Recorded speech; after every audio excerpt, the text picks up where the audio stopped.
Hello students, तो जैसा कि हम जानते हैं हमने पिछले लेक्चर में शुरुआत की थी इंपॉर्टेंट बॉडीज को कवर करने की और हमने 5 इंपॉर्टेंट बॉडीज को कवर भी किया था। ठीक है, इस लेक्चर में हम जो जाएंगे हम और 4 इंपॉर्टेंट बॉडीज के बारे में देखेंगे क्योंकि ये है पार्ट 2। पार्ट 1 में हमने कवर किया था इलेक्शन कमीशन ऑफ इंडिया को, यूनियन पब्लिक सर्विस कमीशन को, स्टेट पब्लिक सर्विस कमीशन को, जॉइंट पब्लिक सर्विस कमीशन को और फाइनेंस कमीशन को। इस लेक्चर में जो हमारी बात होगी वो हमारी बात होगी जीएसटी काउंसिल पे, national commission for scheduled caste पे, national commission for scheduled tribes पे और national commission for backward classes पे।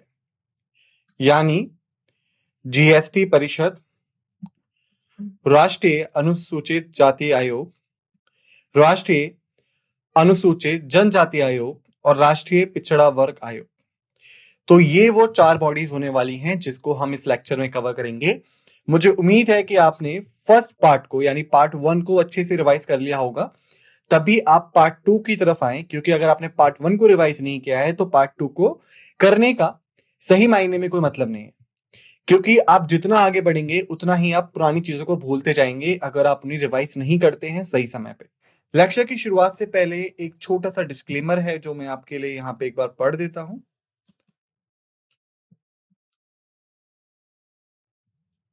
The images used in a slide deck are for educational purposes only.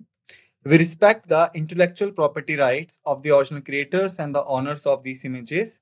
If you are the owner of any of the images used in this deck and have any concerns or issues, please contact us at sathi@iitk.ac.in and we shall remove the images.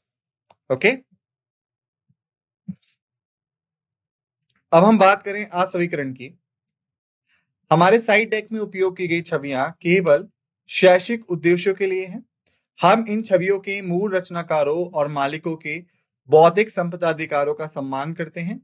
यदि आप इस deck में उपयोग की गई किसी भी छवि के स्वामी हैं और आपको कोई चिंता या समस्या है तो कृपया हमसे sathi@iitk.ac.in पर संपर्क करें तथा हम इन छवियों को हटा देंगे। तो आइए अब हम बात करते हैं जीएसटी इंट्रोडक्शन पे। ठीक है, जीएसटी की सबसे पहले अगर हम फुल फॉर्म देखें तो फुल फॉर्म है गुड्स एंड सर्विसेज टैक्स। ठीक है, आपको पता होगा कि इंडिया में जब हम बात करते हैं टैक्सेशन की, टैक्सेस की, तो इंडिया में 2 तरह के टैक्स होते हैं, एक होता है डायरेक्ट और एक होता है इनडायरेक्ट। डायरेक्ट टैक्स वो होता है जो कि सेम पर्सन पे लागू होगा और सेम पर्सन ही उसे पे करने के लिए लायबल होगा। जैसे इनकम टैक्स, मान लीजिए मिस्टर एक्स है, मिस्टर एक्स पे इनकम टैक्स की लायबिलिटी है और मिस्टर एक्स ही उस टैक्स को पे करेंगे। वहीं पे दूसरी फॉर्म होती है हमारी इनडायरेक्ट टैक्सेस, यानी वो टैक्स जो लगे तो किसी और पे है लेकिन उनको पे कोई और करेगा। जैसे मान लेते हैं हम सेल्स टैक्स। सेल्स टैक्स में आप ये मान के चलिए सेल कौन कर रहा है, जिसने उस प्रोडक्ट को बनाया है। ठीक है, अगर मान लेते हैं कि उसको 10% सेल्स टैक्स देना है तो वो पर्सन 10% पे नहीं करेगा बल्कि आप पे करेंगे जो उस सामान को खरीदेगा। ठीक है, यानी इनडायरेक्ट टैक्सेस वो टैक्स होते हैं जो कि लायबल किसी और पे है लेकिन पे उसको कोई और करेगा। ठीक है, तो जीएसटी जो है वो एक कॉम्प्रहेंसिव इनडायरेक्ट टैक्स है, यानी जो हमारे पास तरह तरह के इनडायरेक्ट टैक्सेस थे उन सबको एक साथ मर्ज करके हमने एक टैक्स बना लिया, गुड्स एंड सर्विस टैक्स, जिसने क्या करा, कई सारे मल्टीपल इनडायरेक्ट टैक्सेस को हटा दिया जो कि सेंट्रल और स्टेट गवर्नमेंट्स के द्वारा लगाए जाते थे। ठीक है, आपका जीएसटी जो है एक डेस्टिनेशन बेस्ड टैक्स है, यानी इसका मतलब क्या हुआ, प्रोडक्ट बनने की शुरुआत से लेके एंड तक कस्टमर तक पहुंचने की जो डेस्टिनेशन है, जो जर्नी है, उसको हम डेस्टिनेशन कहते हैं। यानी जो एंड कंज्यूमर होगा वो ही इस टैक्स को पे करेगा। ये टैक्स लगता है गुड्स एंड सर्विसेज में, सप्लाई चेन में। ठीक है, हालांकि जो मैन्युफैक्चरर है या सर्विस प्रोवाइडर है, जब वो सामान देता है कंज्यूमर को तो जो कंज्यूमर पैसा पे करता है उसमें ही जीएसटी ऐड होके आता है, यानी ये होता है डेस्टिनेशन बेस्ड टैक्स। यानी देना मैन्युफैक्चरर और सर्विस होल्डर्स को है पर उसको पे कौन कर रहा है, कंज्यूमर, इसलिए ये क्या होता है, इनडायरेक्ट टैक्स। वहीं पे अब हम बात करें कुछ बेसिक्स की जीएसटी की। सबसे पहला सिंगल टैक्स स्ट्रक्चर। जो कई तरह के इनडायरेक्ट टैक्सेस थे, जैसे कि excise duty, service tax, value added tax, central sales tax, entry tax, octroi, इन सबको मिला के हमने पूरी कंट्री में एक टैक्स कर दिया जिसको हम कहते हैं जीएसटी। दूसरा, ड्यूल जीएसटी क्या होता है? जीएसटी जो है वो सेंट्रल गवर्नमेंट, जिसे हम सीजीएसटी भी कहते हैं, और स्टेट गवर्नमेंट, जिसे हम एसजीएसटी भी कहते हैं, दोनों ही लगाते हैं कब? इंट्रा स्टेट ट्रांजैक्शन पे। इंट्रा स्टेट का मतलब क्या हुआ? सामान बेचने वाला और सामान खरीदने वाला दोनों ही एक ही स्टेट से बिलोंग करते हैं। लेकिन जब हम बात करें इंटर स्टेट की, यानी जो सामान बेच रहा है और जो सामान खरीद रहा है वो दोनों अलग अलग स्टेट से हैं, तो ऐसे में सिर्फ और सिर्फ सेंट्रल गवर्नमेंट का टैक्स लगता है, जिसको हम कहते हैं आईजीएसटी, यानी इंटीग्रेटेड जीएसटी। वहां पे स्टेट गवर्नमेंट्स अपना टैक्स नहीं लगा सकती अगर इंटर स्टेट ट्रेड है तो। वहीं पे हम बात करें इनपुट टैक्स क्रेडिट की, आईटीसी की, जो की फीचर है जीएसटी का वो ये है कि इनपुट टैक्स क्रेडिट है, यानी सप्लाई चेन के हर एक मोड पे इसमें टैक्स ऐड होता जाता है, यानी जो बिजनेस है वो क्रेडिट क्लेम कर सकते हैं टैक्सेस की जो वो पेड करते हैं जीएसटी पे, गुड्स एंड सर्विसेज पे, प्रोडक्शन के दौरान, और जब वो आउटपुट देते हैं यानी जीएसटी को सेल करते हैं कंज्यूमर को, तब ये रिड्यूस करता है कास्केडिंग इफेक्ट्स, यानी टैक्स के ऊपर टैक्स लगना, और एंश्योर करता है कि सिर्फ वैल्यू जो ऐड हुई है हर स्टेज में, प्रोडक्शन पे और डिस्ट्रीब्यूशन पे, वो ही पे हो। वहीं हम बात करें जीएसटी काम कैसे करता है, सबसे पहला आता है आपका रजिस्ट्रेशन। जो बिजनेसेस हैं जिनका जो टर्नओवर है वो साल का 40 लाख से ऊपर है, स्मॉल बिजनेसेस के लिए, ठीक है, तो उनको रजिस्टर करना पड़ता है अपने आप को अंडर जीएसटी। ये रजिस्ट्रेशन उन्हें अलाउ करता है कि वो सेल्स पे जीएसटी को कलेक्ट करें, इनपुट टैक्स क्रेडिट को क्लेम कर सकें, और जीएसटी की जो फिलिंग रिक्वायरमेंट्स है उनके साथ अलॉयड रहे।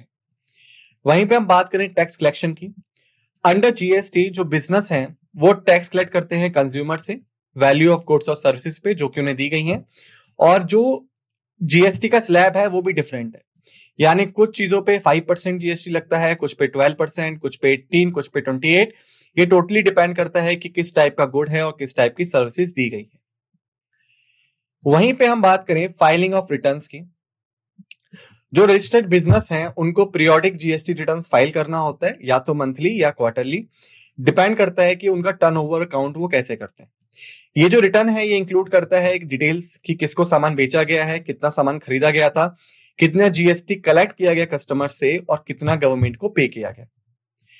वहीं पे हम बात करें पेमेंट ऑफ जीएसटी की, जो बिजनेसेस हैं वो जीएसटी को डिपॉजिट करते हैं कस्टमर से आउटपुट टैक्स के तौर पे, इनपुट टैक्स निकालने के बाद, यानी जितना टैक्स उन्होंने पे किया परचेज पे। जैसे मान लीजिए, एग्जांपल के लिए मैं आपको एग्जांपल दूं, मान लीजिए 120 जीएसटी उन्होंने कलेक्ट किया कस्टमर से, लेकिन जब उन्होंने सामान खरीदा था सामान बनाने के लिए तो वो भी तो कस्टमर ही थे, तो उन्होंने 80 रुपीज का जीएसटी दिया, तो वो इस 80 को 120 से माइनस कर लेंगे तो कितना बचेगा? 40, यानी गवर्नमेंट को वो सिर्फ कितना देंगे? ₹40, और जो 80 रुपीज है वो अपना इनपुट टैक्स क्रेडिट क्लेम कर सकते हैं, ठीक है। वहीं पे हम बात करें कॉम्प्लाइंस एंड ऑडिट्स की, जीएसटी का जो कॉम्प्लाइंस है वो इन्वॉल्व करता है मेंटेन करने के लिए प्रॉपर रिकॉर्ड्स को, एक्यूरेट रिटर्न्स को फाइल करना, और कोई भी नॉडिट या ऑडिट दिया गया है टैक्स अथॉरिटीज से तो जीएसटी रेगुलेशंस को बनाए रखना उनकी जिम्मेदारी होती है। बेनिफिट्स क्या हैं जीएसटी के? सबसे पहला सिंप्लीफाइड टैक्स स्ट्रक्चर है, ठीक है, यानी जो मल्टीपल टैक्सेस थे उनको हटा दिया गया, जिसकी वजह से बिजनेस जो है वो आसानी से अब काम कर सकते हैं। वहीं पे यूनिफॉर्म टैक्स रेट है, यानी ईज ऑफ डूइंग बिजनेस, आप किसी भी स्टेट में काम कर रहे हो आपको एक सर्टेन अमाउंट ऑफ जीएसटी ही पे करना है, आपका जीएसटी जो है इंटरेस्ट वो सेम रहेगा। जीडीपी की बूस्ट की हम बात करें, जीएसटी ने इकोनॉमी को बूस्ट किया है क्योंकि इसने एलिमिनेट कर दिया टैक्स बैरियर को बिटवीन स्टेट्स और एक कॉमन नेशनल मार्केट बना दिया। ट्रांसपेरेंसी की हम बात करें, जीएसटी जो है वो ट्रांसपेरेंसी लाता है टैक्स एडमिनिस्ट्रेशन में थ्रू डिजिटलाइजेशन, ई वे बिल्स और GST network portal. In essence हम कह सकते हैं जीएसटी जो है वो एक स्ट्रीमलाइन इनडायरेक्ट टैक्सेस है जिसने कि इसे बहुत एफिशिएंट और ट्रांसपेरेंट बना दिया है, साथ के साथ इकोनॉमिक ग्रोथ और डेवलपमेंट में भी कंट्रीब्यूशन दिया क्योंकि बिजनेसेस अब आसानी से ऑपरेट कर सकते हैं। और ये कोऑर्डिनेशन बिल्ड करता है between centre and state government, businesses, tax payer, ताकि देखा जा सके कि जो जीएसटी रेगुलेशंस हैं उनके साथ कॉम्प्लायंस भी रहे और ईज भी रहे। ठीक है, वहीं पे हम देखें 101st अमेंडमेंट एक्ट 2016 को, तो देखिए इसने ग्राउंड वर्क लीड किया था for the implementation of GST in India. Efficient administration जो होगा टैक्स का, उसके क्लोज कोऑपरेशन चाहिए between central and state government. हम काउंसिल की बात कर रहे हैं। ठीक है, इस कोऑर्डिनेशन को फैसिलिटेट करने के लिए जो अमेंडमेंट था उसने आर्टिकल 279 ए को कॉन्स्टिट्यूशन में इंसर्ट किया और प्रेसिडेंट के पास ये अथॉरिटी दी कि वो जीएसटी काउंसिल को स्टैब्लिश कर सकते हैं। और इसके तहत 2016 में प्रेसिडेंट ने सबसे पहली बार काउंसिल को स्टैब्लिश किया था। तो जो जीएसटी काउंसिल है जिसको ऑर्डर्स पे स्टैब्लिश किया गया, इसने क्रूशियल रोल निभाया है देखने में और कोऑर्डिनेट करने में जीएसटी रिलेटेड मैटर्स को। जो काउंसिल का सेक्रेटरीट है वो न्यू दिल्ली में है, जिसमें यूनियन रेवेन्यू सेक्रेटरी जो है वो सर्व करते हैं एज एक्स ऑफिशियल सेक्रेटरी, यानी ये इंश्योर करते हैं स्मूथ फंक्शनिंग और इफेक्टिव कम्युनिकेशन किसके बीच में, सेंट्रल और स्टेट अथॉरिटीज के बीच में जो कि जीएसटी को इंप्लीमेंट करने में इन्वॉल्व है। वहीं पे हम जीएसटी काउंसिल के विजन एंड मिशन की बात करें, इस काउंसिल का एम है कि ये सेट करें एग्जाम्पली स्टैंडर्ड्स कोऑपरेटिव फेडरलिज्म का और कॉन्स्टिट्यूशनल फेडरल बॉडी को एम्पावर करें कि वो पिवटल डिसीजंस ले सकें जीएसटी के रिगार्डिंग। मिशन की हम बात करें, एक्सटेंसिव कंसल्टेशन की वजह से सेंटर स्टेट के बीच में ये काउंसिल एक ऐसा जीएसटी फ्रेमवर्क डेवलप करना चाहती है जो कि आईटी और प्रेटराइज कर सके यूजर फ्रेंडली अप्रोच को, ताकि जो जीएसटी में इन्वॉल्व है उनको परेशानी ना हो। कंपोजिशन की हम बात करें, चेयरपर्सन कौन होगा, यूनियन फाइनेंस मिनिस्टर, और जीएसटी रिलेटेड जितने भी मैटर्स हैं उनका जो डिस्कशन एंड डिसीजन है उसको यही लीड करेंगे। वहीं पे union minister of state in charge of revenue और फाइनेंस, ये पोजीशन इंश्योर करती है कि जो सेंट्रल गवर्नमेंट का पर्सपेक्टिव है रेवेन्यू कलेक्शन पे और फाइनेंस में, वो काउंसिल में रिप्रेजेंट किया जा सके। वहीं पे स्टेट मिनिस्टर, हर स्टेट अपने मिनिस्टर को जो कि रिस्पॉन्सिबल होते हैं फाइनेंस या टैक्सेशन के लिए, उनको जीएसटी काउंसिल भेजती है ताकि जो रीजनल कंसर्न्स हैं स्टेट के वो डिसीजन मेकिंग में कहीं ना कहीं रिफ्लेक्ट हो। वाइस चेयरपर्सन की हम बात करें, जो स्टेट के रिप्रेजेंटेटिव्स हैं वो खुद में से एक बंदे को वाइस चेयरपर्सन के तौर पे चुनते हैं और जो टेन्योर होगा वो स्टेट मेंबर्स खुद से ही डिसाइड करते हैं। वहीं पे हम बात करें परमानेंट इनवाइटी की, तो जो चेयरपर्सन है आपके central board of indirect taxes and customs, वो परमानेंट इनवाइटी होते हैं जीएसटी काउंसिल मीटिंग के। हालांकि इनके पास वोटिंग राइट नहीं होता, लेकिन ये टेक्निकल एक्सपर्टीज और एडवाइस देते हैं किसमें, जीएसटी काउंसिल को। जो काउंसिल है वो कंडक्ट करती है अपने डिसीजन मेकिंग्स को कई सारी मीटिंग्स के साथ में, जैसे कि हम पहला देखते हैं क्यूरम एंड डिसीजन मेकिंग। मीटिंग को प्रोसीड करने के लिए लगभग 1/2 जो टोटल मेंबर्स हैं वो प्रेजेंट होने चाहिए। जो काउंसिल में डिसीजंस हैं वो मेजॉरिटी से लिए जाते हैं, यानी 3/4 जो हैं मेंबर्स वो कम से कम फेवर में होने चाहिए किसी भी डिसीजन के। ठीक है, वहीं पे हम बात करें वेट वोटिंग सिस्टम का, तो जो वोटिंग प्रोसेस है जीएसटी में वो वेटेड सिस्टम के तौर पे होती है, यानी मान लेते हैं जो सेंट्रल गवर्नमेंट है उसका जो वोट होगा वो 1/3 होगा और टोटल कास्टिंग वोट जो होंगे उनके 1/3 होगा। तो जो कंबाइंड वोट्स हैं सभी स्टेट गवर्नमेंट्स के, उनका वेटेज होता है 2/3, यानी जितनी भी वोट्स कास्ट की गए इन मीटिंग्स। तो ये परसेंटेज आपको याद रखनी है, 1/3 for central government and 2/3 for state governments. वहीं पे हम बात करें एक्ट्स की वैलिडिटी और प्रोसीडिंग्स की, जो वैलिडिटी होती है किसी भी एक्शन की और प्रोसीडिंग्स की जीएसटी काउंसिल की, उसको किसी भी ग्राउंड पे चैलेंज नहीं किया जा सकता। अगर कोई वैकेंसी है या कोई डिफेक्ट है काउंसिल की कंपोजिशन में, कोई डिफेक्ट है अपॉइंटमेंट में मेंबर के काउंसिल के लिए, और कोई प्रोसीजर इरेगुलरिटीज है काउंसिल की, ये रेगुलरिटीज अगर कोई भी बड़ा डिसीजन को अफेक्ट नहीं करती हैं तो ऐसे में इनको चैलेंज नहीं किया सकता, लेकिन अगर किसी उसको अफेक्ट करती हैं तो चैलेंज किया जा सकता है। ठीक है, वहीं पे हम बात करें रिकमेंडेशंस की, फंक्शंस क्या है इनके। सबसे पहला तो है रिकमेंडेशन और टैक्सेस, सेसेस एंड सरचार्जेस। जो काउंसिल है वो रिकमेंड करती है कि कौन से टैक्स, सेस और सरचार्जेस जो है सेंट्रल गवर्नमेंट लगाएगी, स्टेट गवर्नमेंट लगाएगी या लोकल बॉडीज लगाएंगी अंडर जीएसटी रेजिम। ये प्रोसेस इन्वॉल्व करता है आइडेंटिफाई करना, कंसिडर करना जो अभी इनडायरेक्ट टैक्सेस हैं उनको, ताकि एक यूनिफॉर्म और सिंप्लीफाइड टैक्स स्ट्रक्चर जो है पूरी कंट्री में बनाया जा सके। वहीं पे recommendations on GST goods and services under GST. कौन से क्रिटिकल फंक्शंस हैं या कौन से गुड्स एंड सर्विसेज हैं जो कि जीएसटी में आने चाहिए और कौन से नहीं, ये काउंसिल डिसाइड करती है।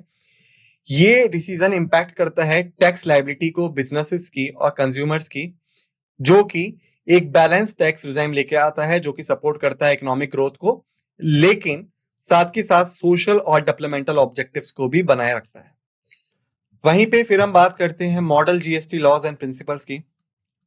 जो काउंसिल है वो फॉर्मुलेट्स करती है और रिकमेंड करती है मॉडल जीएसटी लॉज, जो कि स्टेट को अडॉप्ट करने होते हैं ताकि एक यूनिफॉर्मिटी लाई जा सके पूरे इंडिया में रिगार्डिंग जीएसटी। ये मॉडल लॉस इंक्लूड करते हैं प्रिंसिपल फॉर लेवी, किन कंडीशंस में टैक्स लगेगा, अपॉइंटमेंट ऑफ टैक्स कि कैसे स्टेट्स इंटर स्टेट ट्रांजैक्शंस में टैक्स कलेक्ट करेंगी, और प्लेस ऑफ सप्लाई क्या होगी, यानी कहां से सामान आया है, किस स्टेट से आया है, कैसे आया है, ताकि जो ट्रांजैक्शन है चाहे वो इंटर स्टेट हो या इंट्रा स्टेट हो, इनको प्रॉपरली मॉनिटर किया जा सके। वहीं पे हम बात करें थ्रेशोल्ड लिमिट ऑफ टर्नओवर, तो कंप्लाइज करने के लिए इस बर्डन को स्मॉल बिजनेस के लिए खास तौर पे जीएसटी काउंसिल जो है वो टर्नओवर थ्रेशोल्ड लाती है। यानी अगर जो टर्नओवर है वो कुछ परसेंटेज से कम है तो जीएसटी रजिस्ट्रेशन से एक्सेप्शन मिल जाएगा और कंप्लायंस रिक्वायरमेंट से। तो ये क्या करता है, जो छोटे बिजनेस हैं उनको ईज ऑफ डूइंग बिजनेस में हेल्प करता है और ये इंश्योर करता है कि छोटे बिजनेसेस टैक्स कंप्लाइंस ऑब्लिगेशंस के तले दब ना जाए। वहीं पे हम बात करें GST rates and special rates की, तो डिटरमाइन करना जीएसटी रेट्स को ये काउंसिल का एक एफिशिएंट फंक्शन है। ये इंश्योर करती है कि कौन से गुड्स एंड सर्विसेज हैं उनपे कौन सा मिनिमम जीएसटी रेट होना चाहिए, कौन सी रेंजेस होनी चाहिए डिफरेंट कैटेगरीज के लिए गुड्स एंड सर्विसेज पे, और काउंसिल जो है वो अथॉरिटी होल्ड करती है स्पेशल रेट्स के लिए फॉर स्पेसिफाइड पीरियड, ताकि स्पेसिफिक इकोनॉमिक और सोशल ऑब्जेक्टिव को शॉर्ट ड्यूरेशन के लिए कवर किया जा सके। जैसे मान लीजिए अगर नेचुरल डिजास्टर या कैलेमिटीज कंट्री में अकर्ड होती हैं, ऐसे में गवर्नमेंट टैक्स रिजीम को कम भी कर सकती है और बढ़ा भी सकती है। वहीं पे हम बात करें special provision for certain states की, तो कुछ स्टेट्स जो हैं आपके जैसे अरुणाचल प्रदेश है, आसाम है, जम्मू कश्मीर, मणिपुर, मेघालय, मिजोरम, नागालैंड, सिक्किम, त्रिपुरा, हिमाचल प्रदेश और उत्तराखंड, ये स्पेशल प्रोविजन और एग्जेप्शंस को जीएसटी काउंसिल जो है यहाँ पे लागू कर सकती है ताकि जो स्टेट्स हैं उनको स्पेसिफिक कंडीशंस में स्पेसिफिक ट्रीटमेंट दिया जा सके। और बाकी कोई मैटर जो है जो कि जीएसटी से रिलेटेड है वो भी जीएसटी काउंसिल अपने अकॉर्डिंग ला सकती है। इससे फ्लेक्सिबिलिटी हो गई या फिर कोई जीएसटी फ्रेमवर्क में चेंज हो गया या फिर जीएसटी एडमिनिस्ट्रेशन में, तो वो ये ला सकती है। ये समरी पार्ट है, ज्यादा इंपॉर्टेंट नहीं है तो हम इसको स्किप कर देते हैं। वहीं पे हम बात करें एडिशनल फंक्शंस क्या होते हैं। सबसे पहला रिकमेंडेशन और GST levy on certain goods. GST council recommend करती है डेट जहां से जीएसटी जो है वो petroleum crude, high speed diesel, motor spirit या फिर natural gas, aviation turbine fuels पे लगेगी, क्योंकि ये कुछ सर्टेन गुड्स हैं जिनकी कीमत बढ़ने या घटने से इकोनॉमी में बहुत ज्यादा प्रभाव पड़ता है। ये गुड्स जो हैं ये इनिशियली जीएसटी से बाहर रखे गए थे क्योंकि जो सिग्निफिकेंट रेवेन्यू एप्लीकेशन है सेंटर और स्टेट गवर्नमेंट की वो अफेक्ट हो जाती। तो जो डिसीजन था इनको जीएसटी में इंक्लूड करने के लिए वो ओवरऑल डायरेक्ट इनडायरेक्ट टैक्सेस को कवर करने के लिए और टैक्स ट्रीटमेंट को एंश्योर करने के लिए विथ यूनिफॉर्मिटी लाया गया था। वहीं पे डिस्प्यूट रिसोल्यूशन मैकेनिज्म की अगर हम बात करें, जीएसटी काउंसिल जो है वो एक मैकेनिज्म स्टैब्लिश करती है ताकि जो डिस्प्यूट्स हैं उन्हें रिजॉल्व किया जा सके। ठीक है, जैसे कि डिसएग्रीमेंट है सेंट्रल गवर्नमेंट में या फिर एक से ज्यादा स्टेट्स के बीच में, कॉन्फ्लिक्ट्स हैं सेंट्रल गवर्नमेंट में या किसी भी स्टेट में और स्टेट्स के बीच में भी हैं।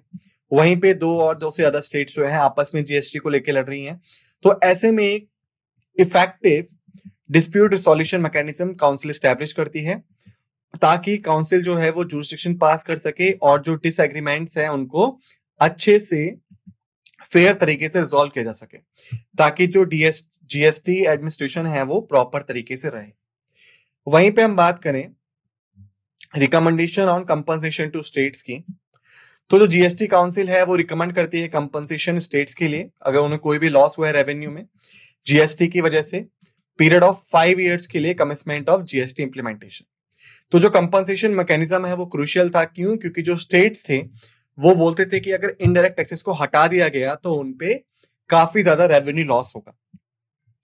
तो जीएसटी की रिकमेंडेशन के बेस पे ही, काउंसिल की रिकमेंडेशन के बेस पे पार्लियामेंट ने कंपनसेशन डिसाइड किया कि कितना कंपनसेशन मिलना चाहिए स्टेट्स को जो लॉस हुआ है उनको। इसके तहत ही आपका goods and services tax compensation to states act 2017 आया था। ठीक है, तो जो एडिशनल फंक्शंस हैं ये कॉम्प्रहेंसिव रोल एंश्योर करते हैं जीएसटी का, काउंसिल का in managing with various aspects of GST. ठीक है, इंक्लूजन होता है कुछ स्पेसिफिक गुड्स का जीएसटी के अंदर, ताकि जो इफेक्टिव डिस्प्यूट रिजोल्यूशन है और जो फाइनेंशियल सपोर्ट देनी होती है स्टेट्स को ड्यूरिंग द ट्रांजिशन पीरियड वो एंश्योर की जा सके। ठीक है, इसके बाद अब हम देखें national commission for scheduled cast को। जीएसटी काउंसिल्स के बाद ये हमारा नेक्स्ट टॉपिक है। ठीक है, अगर हम हिस्ट्री की बात करें तो देखिए ये कॉन्स्टिट्यूशनल बॉडी है, इसको एस्टैब्लिश किया गया था जो शेड्यूल कास्ट हैं उनके राइट्स को सेफगार्ड करने के लिए। ठीक है, और उनका साथ में सोशल, एजुकेशनल, इकोनॉमिक और कल्चरल डेवलपमेंट के लिए भी। ठीक है, अब देखिए ओरिजिनली आर्टिकल 338 जो था कॉन्स्टिट्यूशन का वो प्रोवाइड करता था स्पेशल ऑफिसर के अपॉइंटमेंट के लिए for schedule caste and schedule tribes. ये जो ऑफिसर था इसकी पोस्ट क्या थी, कमिश्नर की, एससीज और एसटीज के लिए, और ये इन्वेस्टिगेट करते थे मैटर्स को जो कि कॉन्स्टिट्यूशनल सेफगार्ड से रिलेटेड होंगे फॉर एससीज एंड एसटीज, और जो भी फाइंडिंग्स होती थी उसको प्रेसिडेंट को रिकमेंड किया जाता था फॉर द इंप्लीमेंटेशन। 1978 का वो दौर था जब गवर्नमेंट ने एक non statutory multi member commission establish किया for schedule caste and schedule tribes through a resolution, और जो ऑफिस था कमिश्नर का वो तब भी काम कर रहा था अपने आप। 1987 में एक और रिजोल्यूशन को मॉडिफाइड किया गया और जो फंक्शंस थे कमीशन के उसको रिनेम कर दिया गया as an national commission for एससीज एंड एसटीज। यानी पहले स्पेशल ऑफिसर थे, अब पूरा का पूरा कमीशन एस्टैब्लिश कर दिया गया। वहीं पे 65th कॉन्स्टिट्यूशन अमेंडमेंट एक्ट जो था 1990s का, उसने एक high level multi member national commission लेके आया फॉर एससीज एंड एसटीज, और जो स्पेशल ऑफिसर कमीशन था जो 1987 रिजोल्यूशन के बाद एस्टैब्लिश किया गया था उसको रिप्लेस कर दिया। जो कॉन्स्टिट्यूशनल बॉडी थी उसको एम्पावर्ड किया गया कि वो देखें और सेव करें राइट्स और वेलफेयर्स फॉर एससीज and STs at a national level.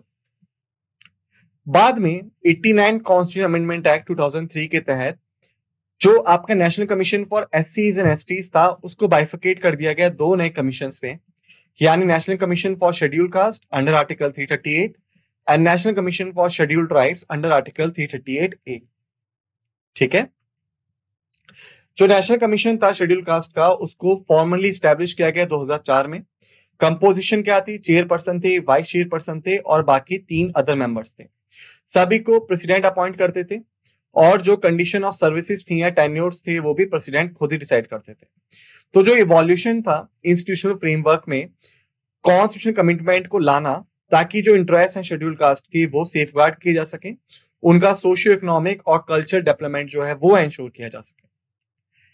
तो जो फंक्शंस हैं national commission for schedule cast के उनको डिफाइन किया गया है under article 338 of the constitution.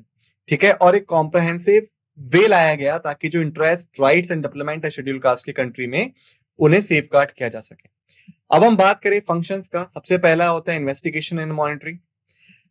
NCSC जो है वो इन्वेस्टिगेट करता है, मॉनिटर करता है सभी मैटर्स को जो कि कॉन्स्टिट्यूशनल या लीगल सेफगार्ड्स रिलेटेड होते हैं शेड्यूल कास्ट के। स्कोप क्या है, ये इंक्लूड करता है इवेलुएट करना कि जो अभी सेफगार्ड्स हैं वो कितने इफेक्टिव है और उनकी जो इम्प्लीमेंटेशन है डोमेन्स में, एजुकेशन डोमेन में, एम्प्लॉयमेंट डोमेन में या सोशल वेलफेयर डोमेन में related with the schedule caste वो कितनी ज्यादा इफेक्टिव है। ठीक है, इसी के साथ साथ सेकंड आता है हमारा inquiry into the specific complaints. Purpose क्या है, जो कमीशन है वो एम्पावर्ड है स्पेसिफिक कंप्लेंट्स को देखने के लिए, जैसे कि डेप्रिवेशन हुआ है राइट्स का, ये सेफगार्ड्स का शेड्यूल कास्ट के। प्रोसेस क्या होता है, ये इन्वेस्टिगेट करता है कंप्लेंट्स को डिस्क्रिमिनेशन के और हरासमेंट के, और अगर कोई भी डिनाइल किया गया है किसी भी शेड्यूल कास्ट को on the basis of caste तो ये इंश्योर करता है कि जो जस्टिस है, जो न्याय है वो मिलना चाहिए, और जो करेक्टिव मेजर्स हैं वो कौन से होने चाहिए ताकि ये चीज दोबारा रिपीट ना हो। वहीं पे हम बात करें पार्टिसिपेशन इन प्लानिंग प्रोसेस की। पर्पस क्या है, एनसीएससी जो है वो पार्टिसिपेट करता है और एडवाइस करता है प्लानिंग प्रोसेस को जो कि सोशियो इकोनॉमिक डेवलपमेंट से शेड्यूल कास्ट के रिलेट करता है। इवैल्यूएशन की हम बात करें, ये इवैल्यूएट करता है प्रोग्रेस को जो कि डेवलपमेंट में लाई गई है शेड्यूल कास्ट के यूनियन और स्टेट गवर्नमेंट के इनिशिएटिव्स के द्वारा, और ये इंश्योर करता है कि जो प्लानिंग है वो इंक्लूसिव होनी चाहिए और इफेक्टिव होनी चाहिए। वहीं पे हम बात करें एनुअल रिपोर्ट्स की, तो ये सबमिट करता है प्रेसिडेंट को। ठीक है, ताकि जो इम्प्लीमेंटेशन है शेड्यूल कास्ट के राइट्स वगैरह का उसका सेफगार्ड जो है वो इंश्योर किया जा सके। टाइमलाइंस की अगर हम बात करें तो रिपोर्ट्स हैं वो बाकी टाइम्स में भी सबमिट की जा सकती हैं अगर नेसेसरी है तो, ठीक है। और अगर कोई नीडिंग अटेंशन है तो उसको हाईलाइट करने के लिए भी रिपोर्ट्स टाइम से पहले सबमिट की जा सकती है। वही हम बात करें रिकमेंडेशंस की, तो देखिए एनसीएससी रिकमेंड्स देता है यूनियन गवर्नमेंट और स्टेट गवर्नमेंट्स को कि कौन से मेजर लेने चाहिए ताकि जो सेफगार्ड है और डेवलपमेंट प्रोसेस है शेड्यूल कास्ट का वो इंश्योर किया जा सके। इसका इम्पैक्ट क्या है?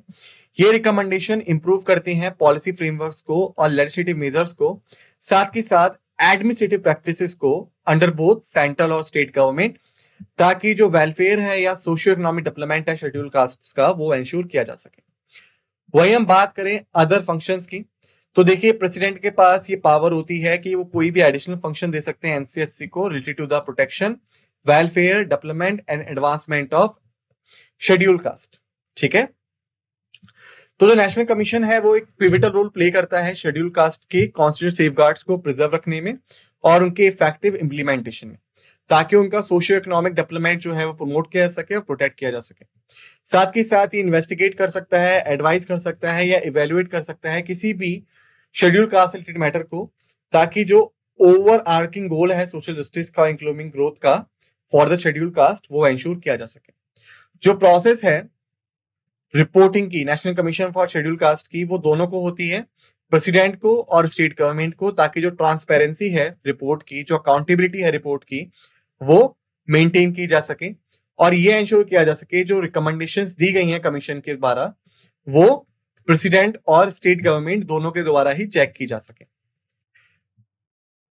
सबसे पहले हम बात करते हैं एनुअल रिपोर्टिंग की। एनुअल रिपोर्ट किसको दी जाती है? प्रेसिडेंट ऑफ इंडिया को। प्रोवाइड करती है comprehensive assessment status of constitutional safeguards for schedule cast in the country.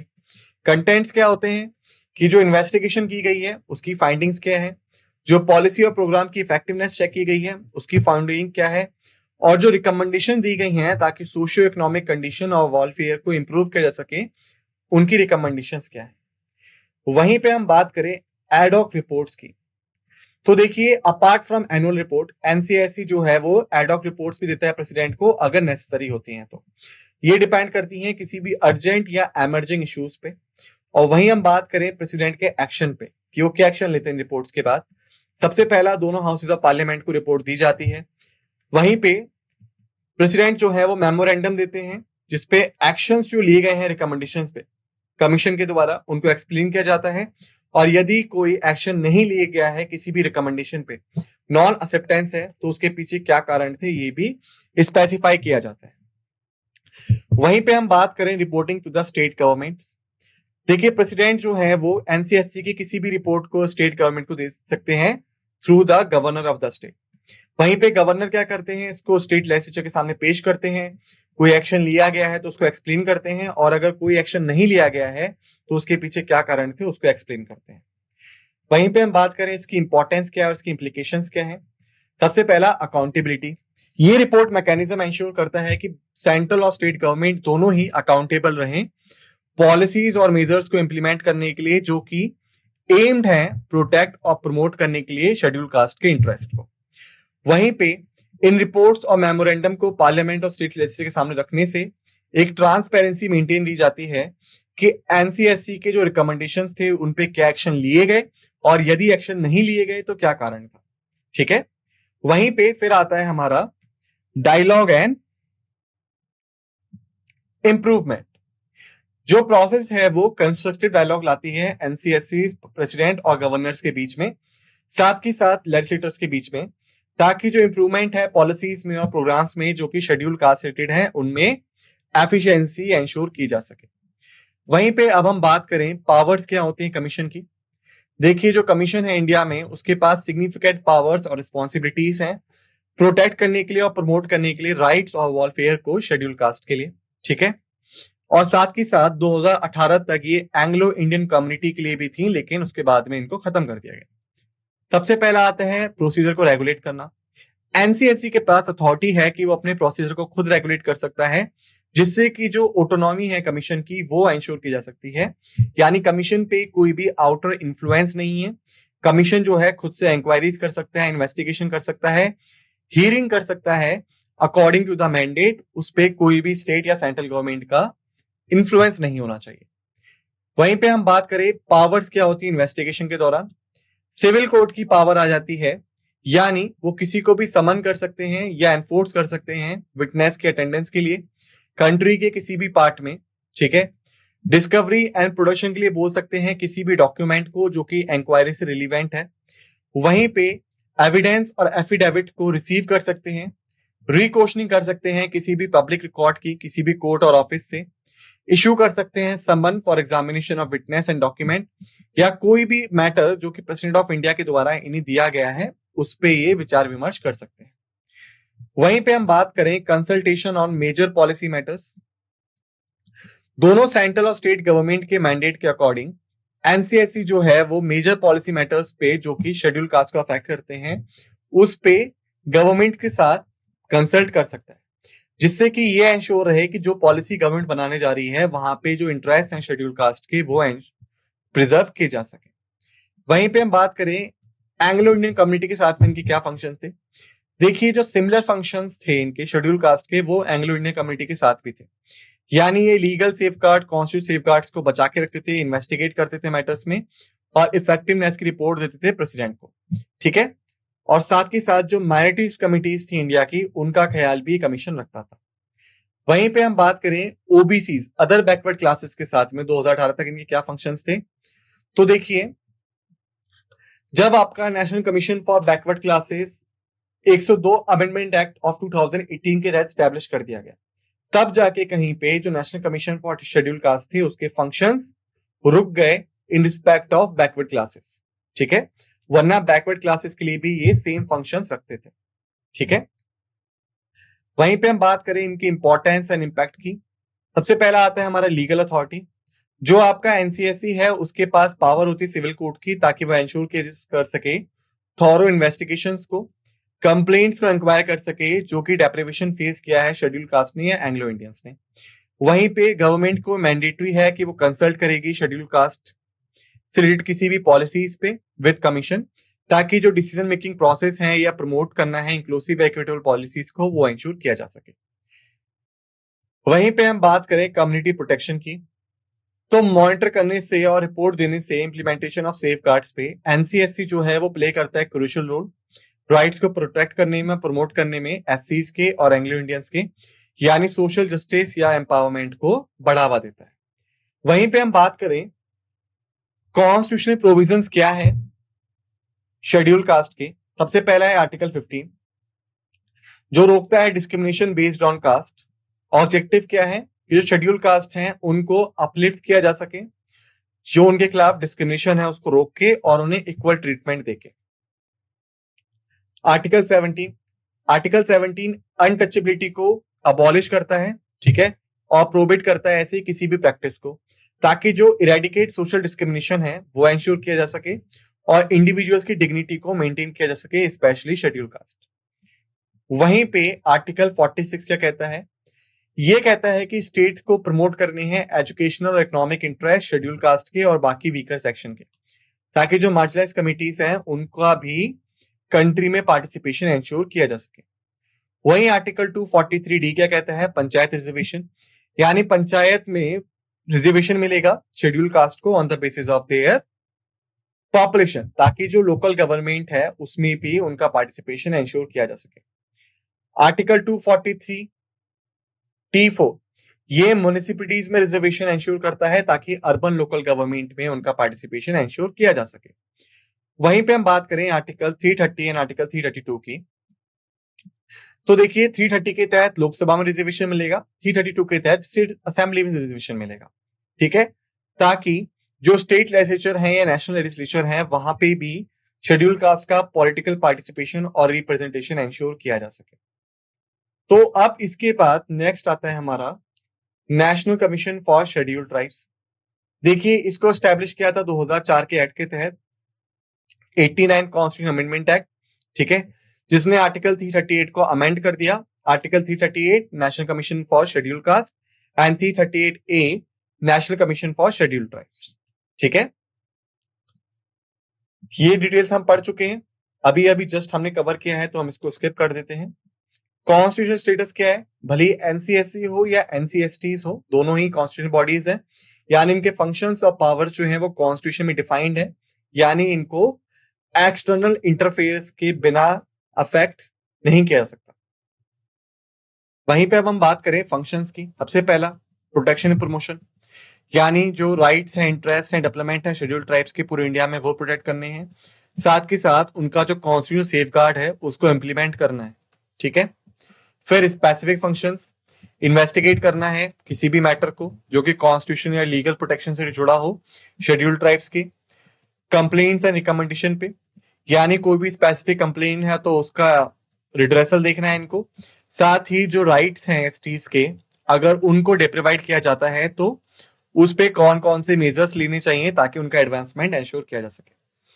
वहीं पे पॉलिसी एडवाइजरी है, यानी स्टेट और सेंट्रल गवर्नमेंट को कोई भी पॉलिसी या प्रोग्राम बनाने से पहले जो कि शेड्यूल्ड ट्राइब्स का अफेक्ट कर सकता है, कमीशन से कंसल्ट करना अनिवार्य है।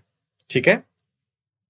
इंपॉर्टेंस की बात करें तो देखिए 2004 में जब इसको एज एन कॉन्स्टिट्यूशन बॉडी कह सकते हैं स्टैब्लिश कर लिया गया, तो कॉन्स्टिट्यूशन में इसके सभी पावर्स एंड फंक्शंस चले गए, जिसकी वजह से शेड्यूल्ड ट्राइब्स की राइट्स को ये अच्छे से प्रोटेक्ट कर सकता था।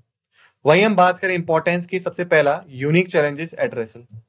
शेड्यूल्ड ट्राइब्स जो हैं वो यूनिक सोशो इकोनॉमिक, एजुकेशनल और डेवलपमेंट चैलेंजेस फेस करते हैं जो कि शेड्यूल्ड कास्ट से अलग है। क्यों? क्योंकि वो उनको जोग्राफिकली आइसोलेट है, कल्चरल डाइवर्सिटी है या फिर हिस्टोरिकल मार्जिनलाइजेशन। तो ऐसे में क्या होता है, एक सेपरेट कमीशन जो है, जो कि स्पेशली ट्राइब्स के लिए बनाया गया है, वो अच्छे से ट्राइबल मैटर्स को देख सकता है और बेटर रिकमेंडेशंस प्रोवाइड कर सकता है। वहीं हम बात करें इन डेप्थ एनालिसिस या रिकमेंडेशंस की, सबसे पहला आता है कॉम्प्रहेंसिव अप्रोच। एनसीएसटी जो है वो डेप्थ इन्वेस्टिगेशन कंसीडर करता है और एग्जामिन करता है फैक्टर्स को, जैसे एजुकेशन के लिए एक्सेस, हेल्थ केयर के लिए एक्सेस, लैंड राइट्स के लिए एक्सेस या एम्प्लॉयमेंट अपॉर्चुनिटीज के लिए एक्सेस। ठीक है। वहीं पे हम बात करें पॉलिसी रिकमेंडेशंस की, तो जो भी इनकी फाइंडिंग्स होती हैं उस पर रिकमेंडेशंस देते हैं सेंट्रल और स्टेट गवर्नमेंट को, ताकि वो ऐसी पॉलिसी या प्रोग्राम्स बना सके जो कि सोशियो इकोनॉमिक कंडीशन या ओवरऑल वेलबींग जो है शेड्यूल्ड ट्राइब्स की उसको एंश्योर कर सके। वहीं पे हम बात करें लीगल स्टैंडिंग या इंडिपेंडेंस की, सबसे पहला constitutional authority, statutory empowerment. Constitutional body जो है जो स्टैब्लिश हुई है अंडर आर्टिकल 338A। एनसीएसटी जो है उसके पास स्ट्रॉन्ग लीगल फाउंडेशन होता है, यह इंश्योर करता है डिसीजंस को और रिकमेंडेशंस को ताकि एक सिग्निफिकेंट वेट या अथॉरिटी इंप्लीमेंट की जा सके। इंडिपेंडेंस की बात करें तो कोई पॉलिटिकल इंटरफेरेंस नहीं हो सकता, जिसकी वजह से एक्सटर्नल प्रेशर नहीं मिलता है, शेड्यूल्ड ट्राइब्स के कमीशन को आसानी से ऑपरेट कर सकता है। वहीं हम बात करें रिप्रेजेंटेशन एडवोकेसी की, सबसे पहला कंसल्ट करवाते हैं। हमने देखा कि सेंट्रल स्टेट गवर्नमेंट कंसल्ट करती हैं पॉलिसी फॉर्मुलेशन में। वहीं पे जो राइट्स हैं, जो मेजर्स हैं जो लिए जाने चाहिए एनसीएसटीज के डेवलपमेंट के लिए, उनको एडवोकेट करना और उनको मॉनिटर करना किसकी जिम्मेदारी है? एनसीएसटीज की। वहीं पे जो कॉन्स्टिट्यूशनल सेफगार्ड्स हैं या जो अफर्मेटिव एक्शंस हैं एसटीज के लिए, वो इंप्लीमेंट हो रहे हैं या नहीं, इसको मॉनिटर करना किसकी जिम्मेदारी है? कमीशन की। साथ के साथ ये अपनी रिपोर्ट देते हैं प्रेसिडेंट को पार्लियामेंट के थ्रू, ताकि जो गवर्नमेंट है वो अकाउंटेबल रहे कि वो एड्रेस कर रही है शेड्यूल्ड ट्राइब्स के इंटरेस्ट के रिगार्डिंग इश्यूज को या नहीं। ठीक है। वहीं पे अब हम बात करें फंक्शंस की, तो हम पढ़ चुके हैं इन्वेस्टिगेट करता है, मॉनिटर करता है, कंप्लेंट्स को एड्रेस करता है, ये भी हमने देख लिया। प्लानिंग में पार्टिसिपेट करता है, कैसे? गवर्नमेंट को एडवाइस देके। ठीक है। वहीं पे प्रेसिडेंट को रिपोर्ट देता है, तो एनुअल रिपोर्ट दी जाती है प्रेसिडेंट को, जो कि फंक्शनिंग और इफेक्टिवनेस बताता है शेड्यूल्ड ट्राइब्स के मेजर्स को। साथ ही साथ अगर कोई इमरजेंसी मैटर है, कोई अर्जेंट मैटर है, तो एडॉक रिपोर्ट्स भी सबमिट कर सकते हैं। वहीं पे हम बात करें रिकमेंडेशंस की, तो जो इन्वेस्टिगेशन की या इवैल्यूएशन की, उसके बेसिस पे रिकमेंडेशंस देते हैं यूनियन और स्टेट गवर्नमेंट को। साथ के साथ ये रिकमेंडेशन देते हैं किसी भी एग्जिस्टिंग सेफगार्ड्स पे या फिर कोई भी नया मेजर जो कि लेना चाहिए प्रोटेक्शन के लिए, वेलफेयर के लिए या सोशियो इकोनॉमिक डेवलपमेंट के लिए शेड्यूल्ड ट्राइब्स के, उसको रिकमेंड करते हैं। वहीं पे हम बात करें बाकी फंक्शंस की, तो देखिए कोई भी फंक्शन अगर प्रेसिडेंट ऑफ इंडिया देते हैं कमीशन को, तो वो कमीशन को लागू करना पड़ता है। वहीं हम बात करें अदर फंक्शंस की, सबसे पहला ऑनरशिप राइट्स इन माइनर फॉरेस्ट प्रोड्यूस, तो रिकमेंड करते हैं मेजर्स को जो कि एंश्योर करता है ऑनरशिप राइट्स ट्राइबल्स के ऑन फॉरेस्ट एरिया और माइनर फॉरेस्ट प्रोड्यूस पे, ठीक है, ताकि जो ट्राइबल कम्युनिटीज हैं वो इकोनॉमिकली स्ट्रांग रहें और ट्रेडिशनली अपनी चीजों को मेंटेन कर सके। वहीं पे जो मिनरल और वाटर रिसोर्सेज हैं उस पे जो ट्राइबल्स के राइट्स हैं उनको एंश्योर करता है कि वो बने रहें। साथ ही साथ अगर कोई भी एग्जिस्टिंग प्रोविजन है उसमें कोई भी मॉडिफिकेशन की रिक्वायरमेंट है तो वो भी कमीशन रिकमेंड करता है। वहीं पे हम बात करें डेवलपमेंट या लिवलीहुड स्ट्रेटजीज की, तो ऐसी कौन सी स्ट्रेटजीज होनी चाहिए जो कि सोशियो इकोनॉमिक डेवलपमेंट एंश्योर करें ट्राइबल्स का और लिवलीहुड ऑप्शंस प्रोवाइड करें ट्राइबल्स को, वो रिकमेंड करता है कमीशन। साथ के साथ फंक्शन को एड्रेस करना ताकि सस्टेनेबल डेवलपमेंट इनिशिएटिव्स लिए जा सकें और इकोनॉमिक अपॉर्चुनिटीज जो है वो बनाई जा सकें शेड्यूल्ड ट्राइब्स के लिए, उसको भी कमीशन ही एंश्योर करता है। वहीं पे अगर किसी भी डेवलपमेंटल प्रोजेक्ट्स की वजह से या किसी भी माइनिंग प्रोजेक्ट्स की वजह से ट्राइबल्स को एक जगह से दूसरी जगह शिफ्ट किया जा रहा है तो उनका रिलीफ एंड रिहैबिलिटेशन प्रोग्राम में क्या क्या चीजें होनी चाहिए ये भी कमीशन खुद ही एंश्योर करता है। वहीं पे ट्राइबल्स को उनके लैंड से जबरन हटाना, साथ ही साथ उनको रिहैबिलिटेशन के लिए फोर्स करना, इन सब मैटर्स को कैसे रोका जा सकता है, क्या क्या रिकमेंडेशन दी जाती हैं, वो भी कमीशन ही प्रोवाइड करता है।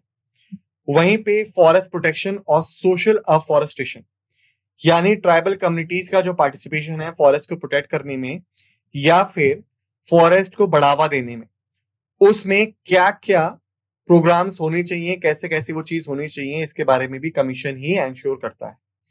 वहीं पे हम बात करें इम्प्लीमेंटेशन ऑफ पैसा एक्ट 1996, यानी जो फुल इंप्लीमेंटेशन है panchayat extension scheduled areas act की 1996 की, वो एंश्योर करता है कमीशन की वो हो रही है नहीं हो रही है, जिसकी वजह से जो लोकल सेल्फ गवर्नेंस है शेड्यूल्ड एरियाज में वो एंश्योर की जा सके और ट्राइबल कम्युनिटीज का जो पावर है या फिर जो पार्टिसिपेशन है डिसेंट्रलाइज डिसीजन मेकिंग और गवर्नेंस में वो एंश्योर किया जा सके।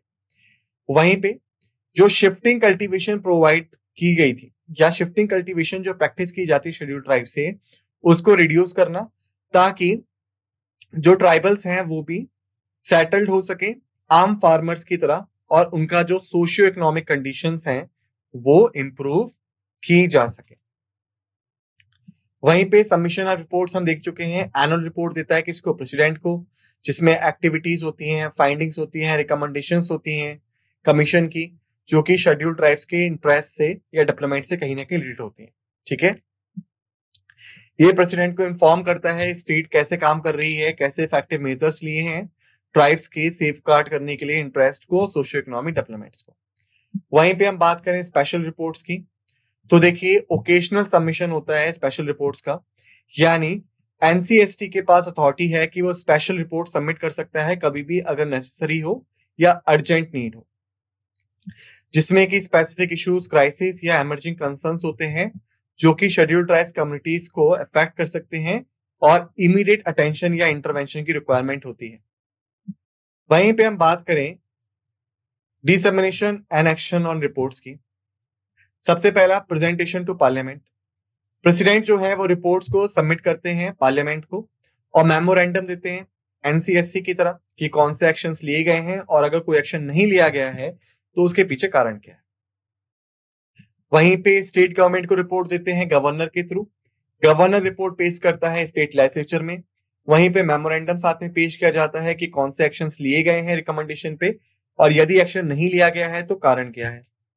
ठीक है, ट्रांसपेरेंसी रहती है, यानी जो एनुअल और स्पेशल रिपोर्ट्स हैं वो प्रेसिडेंट को और गवर्नमेंट को साथ के साथ दी जाती हैं ताकि ट्रांसपेरेंसी जो है वो मेंटेन रहे।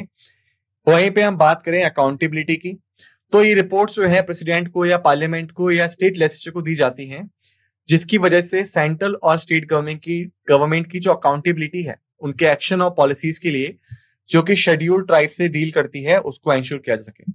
वहीं पे जो रिपोर्ट्स या रिकमेंडेशंस हैं वो इन्फ्लुएंस करती हैं पॉलिसी मेकिंग प्रोसेस को सेंट्रल और स्टेट लेवल पे और एडवोकेट करते हैं उन मेजर्स को जिनसे सोशियो इकोनॉमिक कंडीशंस को इंप्रूव किया जा सके और प्रोटेक्ट किया जा सके राइट्स को शेड्यूल्ड ट्राइब्स के।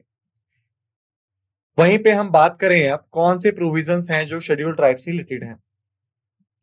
देखिए, कॉन्स्टिट्यूशन ऑफ इंडिया जो है वो कोई क्राइटेरिया प्रोवाइड नहीं करता शेड्यूल्ड ट्राइब्स को रिकॉग्नाइज करने के लिए।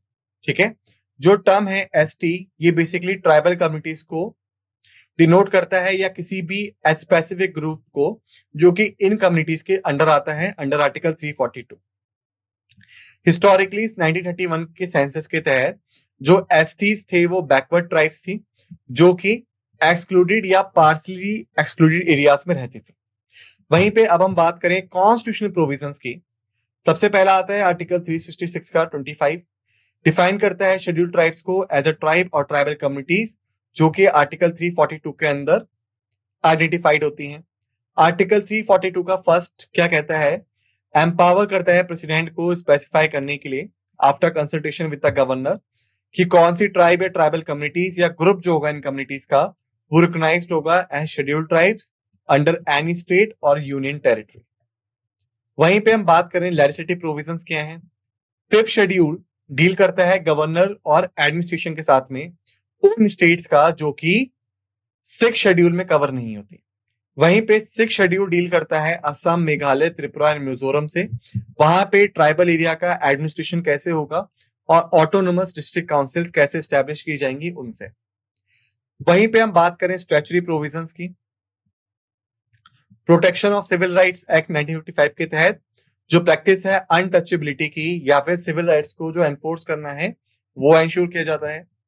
Schedule caste and schedule tribes prevention of atrocities act 1989, यानी फ्री लीगल सेफगार्ड होता है एट्रोसिटीज के अगेंस्ट और डिस्क्रिमिनेशन के अगेंस्ट जो कि schedule caste and schedule tribes face करते हैं। वहीं पे पैसा एक्ट, जो शेड्यूल्ड एरियाज हैं वहां पे पंचायत के प्रोविजंस को कुछ मॉडिफिकेशन के साथ इंप्लीमेंट करना पैसा एक्ट के तहत आता है। वहीं पे scheduled tribes and other traditional forest dwellers recognition of forest rights act 2006, यानी जो शेड्यूल्ड ट्राइब्स या बाकी ट्रेडिशनल फॉरेस्ट ड्वेलर्स हैं उनके क्या राइट्स हैं फॉरेस्ट के लिए फॉर देयर लिवलीहुड्स एंड हैबिटेट्स, वो इस एक्ट के तहत रिकॉग्नाइज किए जाते हैं, प्रोटेक्ट किए जाते हैं। अब आता है हमारा national commission for backward classes. ठीक है, तो देखिए जो टर्म है बैकवर्ड क्लासेस का वो बेसिकली रेफर करता है उन सोशल ग्रुप्स को या कम्युनिटीज को जो कि इकोनॉमिकली, सोशली, एजुकेशनली और कल्चरली डिसएडवांटेज हैं बाकियों के मुकाबले सोसाइटी में। ये जो डेफिनेशन है ये बहुत ज्यादा वेराइड हो सकती है, पर्टिकुलरली इंडियन कॉन्टेक्स्ट में हम इसको लीगल और एडमिनिस्ट्रेटिव इंप्लीकेशंस के तहत देखते हैं। तो अगर हम बात करें इसके इंट्रोडक्शन की, सबसे पहला आता है सोशल कॉन्टेक्स्ट। सोशल कॉन्टेक्स्ट में जो बैकवर्ड क्लासेस हैं वो ग्रुप या कम्युनिटीज हैं जो कि हिस्टोरिकली डिस्क्रिमिनेशन को फेस कर चुके हैं, मार्जिनलाइजेशन को फेस कर चुके हैं या सोशियो इकोनॉमिक डिसएडवांटेज को फेस कर चुके हैं। ये जो ग्रुप हैं ये इंक्लूड कर सकते हैं शेड्यूल कास्ट को, शेड्यूल ट्राइब्स को या बाकी बैकवर्ड क्लासेस को या फिर बाकी मार्जिनलाइज्ड कम्युनिटीज को। वहीं पे हम देखें लीगल और एडमिनिस्ट्रेटिव कॉन्टेक्स्ट में इंडिया में बैकवर्ड क्लासेस जो है उनकी स्पेसिफिक लीगल डेफिनेशन है। ठीक है, under government policies and programmes के। जैसे हम देखें शेड्यूल कास्ट को, ये वो कम्युनिटीज हैं जो कि ऑफिशियली रिकॉग्नाइज होती हैं as disadvantage community due to their historical, social and economic factors, और इनको under article 341 of Indian constitution listed किया गया है। वहीं पे शेड्यूल ट्राइब्स, ये वो इंडिजिनियस कम्युनिटीज हैं जिनको रिकॉग्नाइज किया जाता है सोशली एंड इकोनॉमिकली डिसएडवांटेज और ये लिस्टेड है under article 342 of the Indian constitution. वहीं पे हम बात करें अदर बैकवर्ड क्लासेस की, तो ये वो सोशली और इकोनॉमिकली डिसएडवांटेज ग्रुप्स हैं जो कि एससी और एसटी कैटेगरीज में नहीं आती हैं। ठीक है, और ओबीसी का क्राइटेरिया बेसिकली सोशल और एजुकेशनल इंडिकेटर्स पे बेस्ड होता है। अब हम बात करें एनसीबीसी के हिस्टोरिकल बैकग्राउंड की। सबसे पहला आता है हमारा काका खलेलकर कमीशन 1953 टू 1955। इसको हम फर्स्ट बैकवर्ड क्लासेस कमीशन के नाम से भी जानते हैं। ठीक है, और इसका जो गठन हुआ था वो इसलिए हुआ था कि सोशली और एजुकेशनली बैकवर्ड क्लासेस को आइडेंटिफाई कर सके और उनके अपलिफ्टमेंट के लिए मेजर्स को रिकमेंड कर सके। फिर आता है हमारा बीपी मंडल कमीशन 1979 टू 80। इसको हम सेकंड बैकवर्ड क्लासेस कमीशन के नाम से जानते हैं। इसका टास्क था कि सोशियो और एजुकेशनली बैकवर्ड क्लासेस को आइडेंटिफाई करे और उनके लिए जो रिजर्वेशन है गवर्नमेंट जॉब्स में, एजुकेशनल इंस्टीट्यूशंस में, उसके लिए रिकमेंडेशंस थे। फिर हमारे यहाँ पे केस है इंदिरा सोहनी केस 1992। इसको हम मंडल केस के नाम से भी जानते हैं, जहां पे सुप्रीम कोर्ट ऑफ इंडिया ने एक लैंडमार्क जजमेंट दिया था। सुप्रीम कोर्ट ने बोला था कि जो रिजर्वेशन है ओबीसी के लिए वो इंप्लीमेंट किया जा सकता है, लेकिन कुछ कम्युनिटीज को बैकवर्ड क्लासेस की लिस्ट में इंक्लूड करना और हटाना गवर्नमेंट को करना होगा विद प्रॉपर एग्जामिनेशन। ठीक है, वहीं पे अब हम बात करें लेजिस्लेटिव मेजर्स की। सबसे पहला national commission for backward classes act 1993। तो सुप्रीम कोर्ट के डायरेक्टिव के तहत ही इंदिरा सोनी केस में जो हुआ था, पार्लियामेंट ने एक एक्ट पास करके इस कमीशन को स्टैब्लिश किया। ये स्टैचुटरी बॉडी था, ठीक है, और मैंडेट था कि ये इन्वेस्टिगेट करे उन कंप्लेंट्स को जो कि इंक्लूजन और एक्सक्लूजन से रिलेटेड हो ओबीसी की लिस्ट से, और एक एप्रोप्रिएट मेजर को रिकमेंड करे। फिर आता है हमारा 123rd कॉन्स्टिट्यूशनल अमेंडमेंट बिल 2017, ठीक है, प्रोवाइड करता है कॉन्स्टिट्यूशनल स्टेटस एनसीबीसी को और अमेंडमेंट को स्ट्रेटन करने के लिए, ताकि जो लीगल फ्रेमवर्क है जो एनसीबीसी को एम्पावर कर सकता है और जो इफेक्टिव सेफगार्ड दे सकता है बैकवर्ड क्लासेस के इंटरेस्ट को प्रोटेक्ट करने के लिए, उसको एंश्योर करना। फिर आता है हमारा कॉन्स्टिट्यूशनल स्टेटस ग्रांटेड 2018।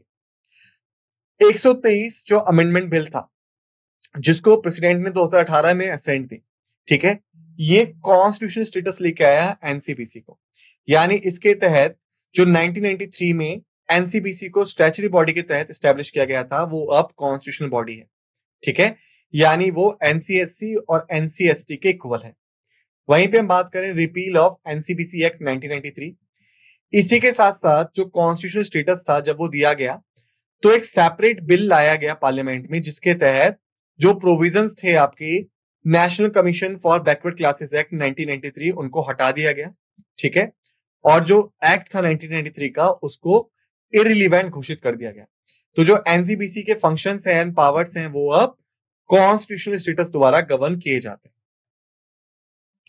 जो ट्रांसफॉर्मेशन थी एनसीबीसी की स्टैट्यूटरी बॉडी से कॉन्स्टिट्यूशनल बॉडी, उसने कई सारे अपॉर्चुनिटीज के लिए दरवाजे खोल दिए, कई सारे सोशियो इकोनॉमिक डेवलपमेंट के लिए दरवाजे खोल दिए, और गवर्नमेंट की जो कमिटमेंट थी कि कई सारी बैकवर्ड क्लासेस को इंक्लूसिविटी और हिस्टोरिकल जस्टिस से बचाया जा सके, वो लाने के लिए कमीशन को एम्पावर कर दिया।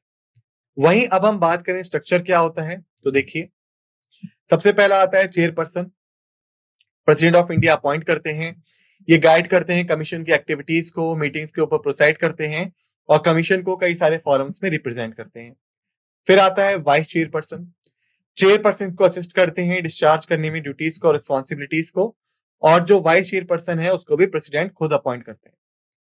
वहीं पे हम बात करें मेंबर्स की, तो देखिए जो मेंबर्स हैं उनको प्रेसिडेंट अपॉइंट करते हैं, ठीक है। वहीं पे अपॉइंटमेंट की बात करें तो देखिए जो कॉन्स्टिट्यूशनल प्रोविजंस है या रूल्स हैं उनके तहत प्रेसिडेंट को अपॉइंट करते हैं।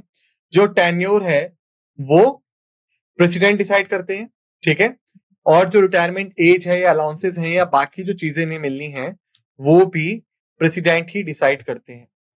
वहीं पे हम बात करें रूल एंड रिस्पॉन्सिबिलिटी की, सबसे पहला आइडेंटिफाई करना है कि कौन सी बैकवर्ड क्लास होगी, इन्वेस्टिगेट करना है मैटर्स को और रिकमेंड करना है रिकमेंडेशंस को। वहीं पे एडवाइजरी रोल रखना है, यानी जो पॉलिसी मेकिंग है सेंट्रल और स्टेट गवर्नमेंट की, वहां पे एडवाइसेस देनी है। एनुअल रिपोर्ट सबमिट करनी है, स्पेशल रिपोर्ट सबमिट करनी है प्रेसिडेंट को, जहां पे फाइंडिंग्स, रिकमेंडेशंस या एक्शंस मेंशन होंगे, और ये रिपोर्ट्स बाद में पार्लियामेंट के सामने रखी जाएंगी ताकि जो ट्रांसपेरेंसी है या अकाउंटेबिलिटी है वो इंश्योर की जा सके। वहीं पे हम बात करें लीगल पावर्स की, जो national commission for backward classes है उसके पास सिविल कोर्ट की पावर होती है, तब वो इन्वेस्टिगेट करता है मैटर्स को, समन कर सकता है विटनेस को, डॉक्यूमेंट्स को प्रोड्यूस करवा सकता है, या फिर इंक्वायरी को कंडक्ट कर सकता है ताकि रिलीवेंट इंफॉर्मेशन गैदर की जा सके। वहीं पे हम बात करें फंक्शंस की, इन्वेस्टिगेट एंड मॉनिटर, हम जान पढ़ चुके हैं इसको लगभग दोनों कमीशंस में। कंप्लेन है तो उसकी इंक्वायरी करना, पार्टिसिपेशन करना गवर्नमेंट की पॉलिसी मेकिंग में, और एडवाइजरी रोल होता है, देते हैं एडवाइस देते हैं उनको। रिपोर्टिंग की हम बात करें, प्रेसिडेंट ऑफ इंडिया को रिपोर्ट सबमिट करते हैं फाइंडिंग्स और रिकमेंडेशंस के बारे में। रिकमेंडेशंस की अगर हम बात करें तो रिकमेंडेशंस और मेजर्स जो हैं वो यूनियन गवर्नमेंट और स्टेट गवर्नमेंट को देते हैं ताकि वो एंश्योर कर सके effective implement of safeguards for scheduled economical and backward classes, ठीक है। और कोई भी स्पेसिफिक फंक्शन इनको प्रोवाइड किया जा सकता है by the president of India अगर नीडेड है तो। ठीक है, वहीं पे हम बात करें रिपोर्ट्स की, तो जो रिपोर्ट्स हैं वो ट्रांसपेरेंसी, अकाउंटेबिलिटी और इफेक्टिवनेस जो है फंक्शनिंग की वो एंश्योर करती है। एनुअल रिपोर्ट की हम बात करें, प्रेसिडेंट ऑफ इंडिया को एनुअल रिपोर्ट दी जाती है जिसमें वो एक्टिविटीज, फाइंडिंग्स और रिकमेंडेशंस को जो पिछले साल कमीशन ने करा है वो मेंशन होता है। ये रिपोर्ट्स जो हैं इसमें कंप्लेन रिसीव्ड जो हैं वो लिखी होती हैं, क्या क्या प्रोग्रेस रही है सोशियो इकोनॉमिक डेवलपमेंट में, कौन कौन से इनिशिएटिव्स लिए गए हैं या कौन से सिग्निफिकेंट मैटर्स हैं socio economic and backward classes की, वो रहती है। पार्लियामेंट को रिपोर्ट सबमिट की जाती है। ठीक है, और इसी के साथ साथ कौन से डिसीजंस लिए गए हैं या कौन से पोटेंशियल लेजिस्लेटिव एक्शंस हैं जो लिए गए हैं वो इसमें मेंशन होते हैं। वहीं पे मेमोरेंडम होता है, मेमोरेंडम देख चुके हैं। स्पेशल रिपोर्ट्स हम देख चुके हैं। ठीक है, उसके बाद फॉरवर्डिंग रिपोर्ट्स भी हम देख चुके हैं और मेमोरेंडम भी हम देख चुके हैं और बाकी चीजें भी हमने देख ली। ठीक है, यानी प्रोसीजर को रेगुलेट करना, खुद का प्रोसीजर खुद रेगुलेट कर सकता है, सिविल कोर्ट्स की पावर होती है, एविडेंस को कलेक्ट किया जा सकता है, रिकॉर्ड्स को मेंटेन किया जा सकता है, सम्मन किया जा सकता है उसको, विटनेस को, और बाकी मैटर्स में भी ये एक्टिवेट रह सकते हैं। कंसल्ट करते हैं स्टेट और सेंट्रल गवर्नमेंट के साथ में मेजर पॉलिसी मैटर्स पे, और इन्वेस्टिगेशन और ट्रांसपेरेंसी एंड अकाउंटेबिलिटी जो है गवर्नमेंट्स की वो एंश्योर करते हैं। ठीक है, policy implements and legal standing भी हम देख चुके हैं। तो लगभग सारी चीजें ही हमने कवर कर ली। तो स्टूडेंट्स बेसिकली इस लेक्चर में हमने तीनों कमीशंस को कवर कर लिया है, साथ में जीएसटी काउंसिल को भी कवर कर लिया है। जो फंक्शंस हैं, पावर्स हैं या फिर मैंडेट है, चाहे वो national commission for schedule caste हो, national commission for schedule tribes हो या national commission for backward commission हो, इन दोनों सबका मिला के एकदम सेम है, तो उसमें आपको ज्यादा दिक्कत नहीं आएगी। लेकिन बस इनका जो रिस्पेक्टिव एक्ट है और जो आर्टिकल है वो आपको याद करना है। वहीं पे जो जीएसटी काउंसिल है वो आपको अच्छे से रिवाइज करना है। ठीक है, तो इसी के साथ इस लेक्चर को समाप्त करते हैं। आप सभी का धन्यवाद।